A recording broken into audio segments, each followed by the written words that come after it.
Okey, kita masih lagi berada di subchapter 2.1. Jadi kita sambung ya.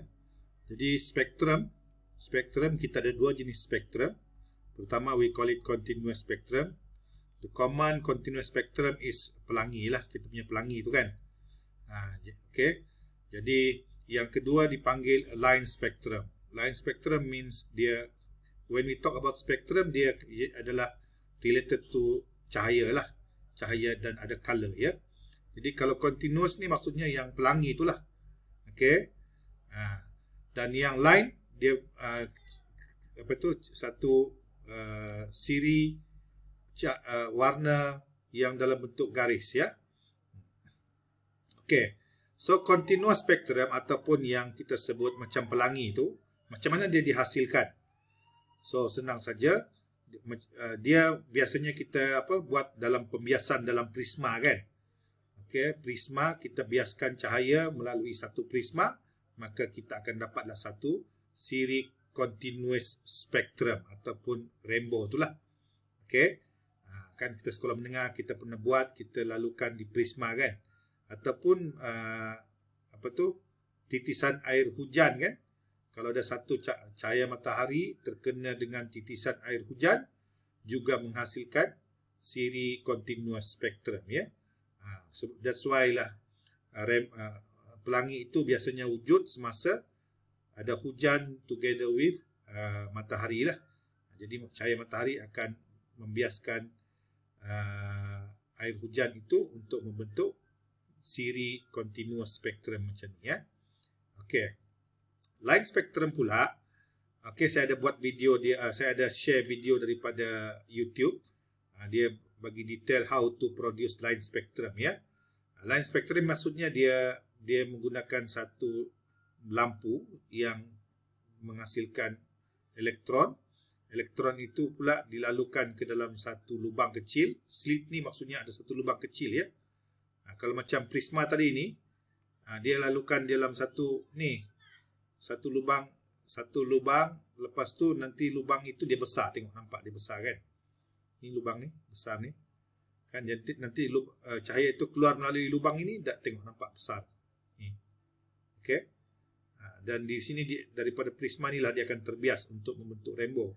Di sini tidak ya. Kalau dalam line spectrum dia satu lubang kecil je macam ni. Okey, satu lubang kecil, nanti lubang kecil itu dilalukan dengan prisma. Nanti dia akan membentuk satu line. Okey, dia bukan bentuk pelangi, dia line, garis-garis macam ni. Okey, garis-garis itu pula berlainan color lah, depend on the wavelength. Okey. Jadi dia melalui satu lubang kecil macam ni. Dia lubang kecil lah, kecil sangat macam jarum lah. You cucuk jarum kat sini kan, dapat satu lubang yang sangat kecil ya. Yang ini tak. Kalau kamu tengok dia buat satu lubang besar macam ni, tengok dia punya cahaya keluar, nampak ni. Ni kan. Jadi dia kalau tak yang bawah tu dia titik je. Satu titik ya. Ini dia titik dia. Dipanggil slit. Nanti dia akan buat satu line spectrum lah. Okey. Jadi dia punya line ini maksudnya dia menghasilkan different colors. Okey, different colors dan color itu depend on the wavelength ya. Jadi setiap color ni dia have their own specific wavelength. Okey. Jadi macam mana line spectrum of hydrogen form? Okay, hydrogen ni kan dia ada satu elektron je kan. Hydrogen only contain one electrons. That means dia macam mana dia membentuk dia punya line spectrum. Ni kita ada satu kalau kamu tengok di sini kan, elektron bagi satu hydrogen dia berada pada level 1 kan. Hydrogen kan satu je elektron dia. Kan sinilah. Jadi elektron hidrogen ni dia boleh lompat naik atas ataupun kita panggil dia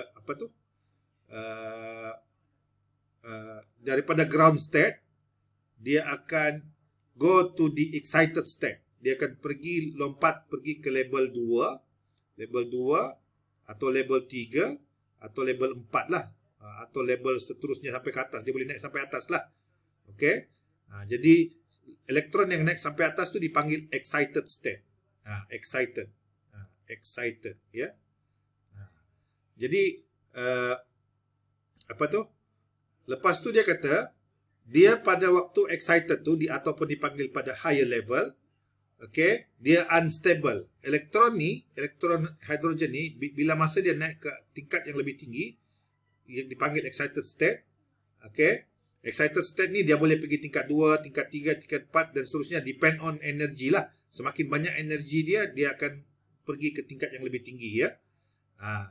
Dan sampai di tingkat yang maksimum dia boleh pergi, dia unstable, dia akan turun balik ke ground state dia. Dia akan naik macam ni kan, contohnya macam ni, dia akan daripada level 1 ni dia naik ke level 3, nanti kan dia akan turun semula sebab at the time dia berada di tingkat 3 ni dia unstable.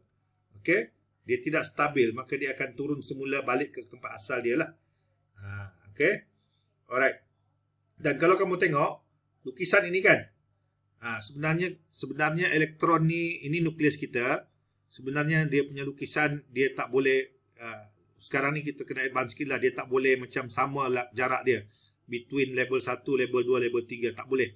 Dia sebenarnya daripada level 1 ke level 2 jarak dia lebih besar. Lepas tu 2 ke 3 kecil, semakin lama semakin mengecil. Macam ni ya, tengok. Ini dia semakin besar, lepas tu makin mengecil. Okey. Dan macam ni terbalik ni, salah ya. Dia patutnya ni besar ni. Besar, kecil ya. Ni tu salah. Jadi lukisan ini, dia sekarang sama ada kamu nak lukis macam ni boleh, ataupun dia ganti macam ni ya. Kan saya bagi tahu hari tu, ini nukleus kita. Jadi dia boleh, ini level 1 ya. Jadi dia tak lukis dalam bentuk bulat lah. Instead of bulat macam ni, dia lukis dalam bentuk garis graf macam ni ya. Jadi ini yang petala pertama ni. Ini petala pertama, ini petala kedua, petala ketiga, keempat, kelima dan keenam dan seterusnya sampai infinity lah. Dan kalau kamu tengok kan, dia punya jarak between petala itu become decrease. Okey, semakin lama semakin mengecil ya, daripada bawah dekat dengan nukleus ni besar, semakin ke atas dia semakin mengecil ya. Sepatutnya macam nilah. Okey. Dia mungkin besar, kecil, semakin mengecil ya. Dia bukan sama macam ni. Kita sekolah menengah belajar sama je jarak dia kan. Sebenarnya salah ya. Dia semakin mengecil ya. Okey. Jadi elektron tu dia macam ni kan. Ini adalah kita punya level 1, petala pertama, petala kedua, petala ketiga dan seterusnya. Okey. Petala itu dipanggil N ya. N kecil. Okey, jadi kalau tengok elektron yang turun daripada petala 2 turun ke petala 1 akan menghasilkan lambda ataupun wavelength, dan dia adalah warna biru tu. Ini dia, nampak? Okey. Yang hijau adalah daripada 3 ke 2 dapat yang kali ini. Nampak ni? Ini jarak dia besar kan? Ini dia, nampak ni jarak besar ni. Okey. Yang biru daripada 4 ke 1 ini dia, dan yang 5 ke 1 yang warna merah ni. Ini fourth line. Ini first line, second line, third line, fourth line ya. Jadi kalau kamu tengok first line ini dihasilkan daripada yang jarak besar ni, nampak? Jarak besar. Jadi jarak yang paling besar ini 2, maka ini dipanggil first line ya. Okey. Dan yang semakin mengecil jarak dia punya ni, semakin rapat between line, yang itu adalah yang semakin paling jauh lah. Okey, elektron yang transition dia yang paling jauh. Okey, jadi seperti yang kita maklum bahawa formula dia kan, dia punya formula tu adalah delta E sama dengan HC over lambda kan. HC over lambda kan, kita dah belajar itu. HC over lambda maksudnya kalau dia E dia inversely proportional with lambda. Semakin besar tenaga, semakin kecil tenaga, semakin besar wavelength dia. Maksudnya ini kan, yang ini delta E dia besar ni. Ini besar kerana dia memerlukan tenaga yang banyak untuk transition from 5 ke 1 kan. Tapi wavelength dia yang paling pendek ya. Yang ini tenaga yang paling kecil sebab dia cuma lompat daripada 2 ke 1, tetapi wavelength yang dihasilkan adalah yang paling tinggi ya. Alright. Jadi kalau level 2 pula macam ni, ini adalah yang 3 ke 1, ini first line, 3 ke 2, ini second line, ini third line. Jadi first line warna merah ni, tengok. First line, second line dia nampak di jarak dia makin jauh kan. Artinya yang ni lah. Okay. Dan third line yang warna biru ni. Ya. Jadi this is how to interpret series ini dalam bentuk graf ni ya. Jadi yang ini kalau elektron yang jatuh pergi level 2 kita panggil Balmer series. Kalau ini Lyman series, okey, siri jujukan cahaya yang dihasilkan oleh elektron yang turun ke level 1 ya. Alright. Jadi kalau kamu tengok di sini secara ringkasnya, saya dah bagi tahu itu mana-mana garis line ataupun line yang dihasilkan oleh transition elektron yang turun ke level 1 kita panggil Lyman series. Yang level 2 Balmer Paschen bracket Van. Jadi Lyman beli pasu bunga pecah ya. Macam-macam lah, ada pencara lain buat akronim yang lain. Jadi saya Lyman beli pasu bunga pecah. Jadi ini dia punya garis ni. Okey. Jadi kalau dalam bentuk bulat macam mana sebenarnya? Dalam bentuk bulat. Dia ni kan, nampak ni? Ini 1 daripada 2 ke 1, 3 ke 1, 4 ke 1 dapat Lyman series. Ni. Ini daripada 3 ke 2, 4 ke 2, 5 ke 2 ini Balmer series. Ini daripada 4 ke 3, 5 ke 3, 6 ke 3 dapatlah Paschen series. Ini ke 5 ke 4, 6 ke 4, 7 ke 4. Ini ke 5, 6 ke 5, 7 ke 5, 8 ke 5 dapatlah yang Van series ya. So inilah lebih kurang lain macam ni kan. Ini sama dengan ni saja sebenarnya. Cuma ini dalam bentuk graf, ini dalam bentuk bulatan lah. Jadi sekarang ni banyak buku guna yang ini ya. Yang siri yang kita nampak adalah yang Balmer ni, visible ya. Yang Lyman ni dipanggil UV, yang ini semua IR ya. Yang Paschen bracket Van IR kita tak nampak. UV pun kita tak nampak. Kita cuma nampak yang Balmer ataupun beli ni ya. Okey. Ini dia yang kita nampak.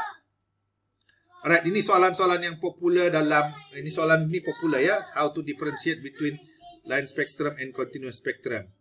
Okey, so macam mana contoh soalan? Jadi kalau kamu tengok di sini ini panjang kan?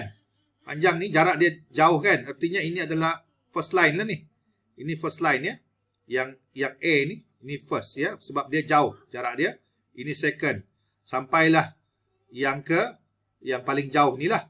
Jadi kalau kamu tengok Lyman series, Lyman series ni maksudnya dia punya elektron jatuh pada ke level 1 ya, ini.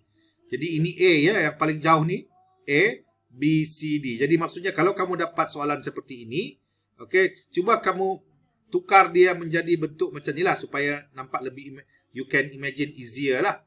Jadi soalan minta yang mana? Okey. The fourth line. Fourth line adalah yang ni lah. Ini first line, second line, third line, fourth line. Yang E, fifth line ya. Shortest wavelength adalah yang berdasar based on formula ini ya. So this is how to answer example 4. Example 5. Okay, kalau kamu tengok di sini, ini first line. Jadi di sini kan, ini Balmer series. Maksudnya end final dia adalah 2. Jadi dia semua elektron tu, line yang dihasilkan adalah elektron transition daripada 3 ke 2, 4 ke 2, 5 ke 2, 6 ke 2 dan 7 ke 2 ya. Jadi W ni adalah yang ni, yang 4 ke 2, dan yang Y ini adalah fifth line, adalah daripada sini 7 ke 2 ya. So lukis kalau tak mahir yang line series macam ni, tukar dia menjadi bentuk seperti ini, dia lebih mudah lah. Okay, this is how to answer question number example 5 ya.